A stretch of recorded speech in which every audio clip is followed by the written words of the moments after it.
प्रभु आ रहे हैं। हम एंटी मोदी नहीं है, लेकिन हम एंटी धर्मशास्त्र भी नहीं होना चाहते। चारों शंकराचार्य वहां पर नहीं जा रहे हैं। की सर मैं ये सब फ्री कर दूंगा मैं, और भगवान। भाइयों बहनों, 500 वर्षों का इंतजार समाप्त होने जा रहा है। तो आप देख सकते हैं कि योगी जी किस तरीके से बता रहे हैं कि हमारा 500 साल का इंतजार अब खत्म होने जा रहा है, पर देश के चारों शंकराचार्य प्राण प्रतिष्ठा के खिलाफ में हैं। तो चलिए देखते हैं राम मंदिर को लेके आम जनता में कितना उत्साह है और चारों शंकराचार्य या शंकराचार्य जी का क्या कहना है। इस वीडियो में हम अंत में जरूर देखेंगे। अभी देखते हैं एक आम इंसान की खुशी। की सर मैं ये सब फ्री कर दूंगा मैं, और भगवान प्रभु राम आ गए, हमारे लोग जान गए, देश पूरा जान गया ये क्या चीज है राम जी। और उसके लिए मैं ये मेरा ठेला 22 तारीख को पूरा फ्री रहेगा। इतनी खुशी है सर। जय श्री राम। जी जी, गरीब आदमी सर, कम से कम 4 नाश्ता फ्री तो कर ही सकता हूँ मैं। जी जी जी जी जी बनाएंगे, खूब बनाएंगे और फ्री खिलाऊंगा। खाना खिलाया तो कुछ न किया सर, गरीब हूँ तो क्या हुआ, लेकिन मैं ये करूंगा। जय श्री राम। और आप यह दृश्य देख के अंदाजा लगा सकते हैं कि देश भर में कितना उत्साह है राम मंदिर को लेके। लोग यात्रा करते हुए भी राम भजन गाते हुए जा रहे हैं। आइए चलिए देखते हैं कि शंकराचार्य जी का क्या कहना है। कि रामानंद जो संप्रदाय है उसका अगर ये मंदिर है तो चंपत राय वहां पर क्यों है, वहां पर और दूसरे लोग क्यों हैं? फिर ये लोग हटें और हट करके रामानंद संप्रदाय को सौंपें, प्रतिष्ठा के पहले सौंप दें।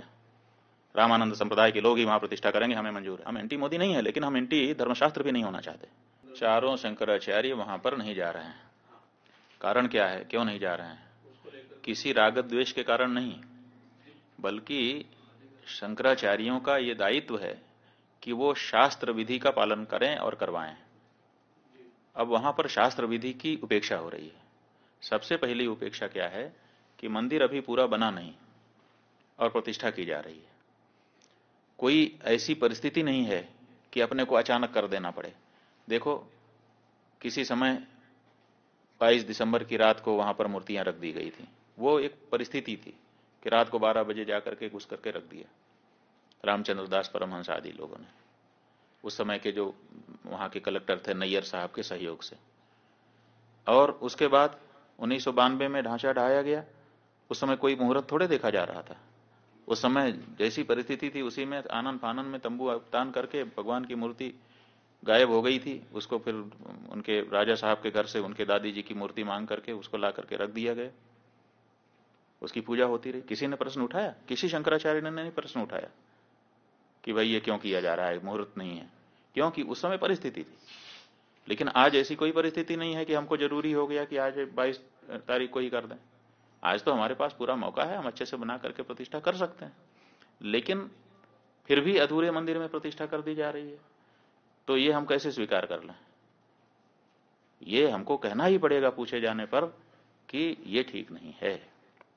अब यही हम कह रहे हैं तो हमको कहा जा रहा है कि ये लोग तो विरोधी हैं, एंटी मोदी हैं। इसमें एंटी मोदी की क्या बात है? हम एंटी मोदी नहीं है, लेकिन हम एंटी धर्मशास्त्र भी नहीं होना चाहते। धर्मशास्त्र के अकॉर्डिंग ही हम स्वयं चलना चाहेंगे और अपनी जनता को भी चलाना चाहेंगे, क्योंकि हमको धर्मशास्त्र से पुण्य पाप का बोध होता है। राम है ये किसने हमको बताया? हमारे धर्मशास्त्र ने हमको बताया। राम की पूजा करने से तुम कृतकृत्य होोगे, ये किसने हमको बताया? ये राम ने हमको बताया। इसलिए उसी शास्त्र से, जिस शास्त्र से हमने राम को जाना, उसी शास्त्र से उनकी प्रतिष्ठा की विधि भी हम जानते हैं और उसी अनुसार हम करना हमारी बाध्यता है। तो इसीलिए कोई भी शंकराचार्य, 4 शंकराचार्यों में से वहां नहीं जा रहा है। अब जब ये बात सार्वजनिक हुई है तो अब इसको काउंटर करने के लिए वो ये चंपत राय जी कह रहे हैं कि शंकराचार्यों की यहाँ जरूरत नहीं है, क्योंकि ये तो रामानंदा संप्रदाय के लोगों का स्थान है। तो सवाल ये है कि रामानंद जो संप्रदाय है उसका अगर ये मंदिर है तो चंपत राय वहां पर क्यों है, ये हमको बताएं। फिर वहां नृपेंद्र मिश्रा क्यों है?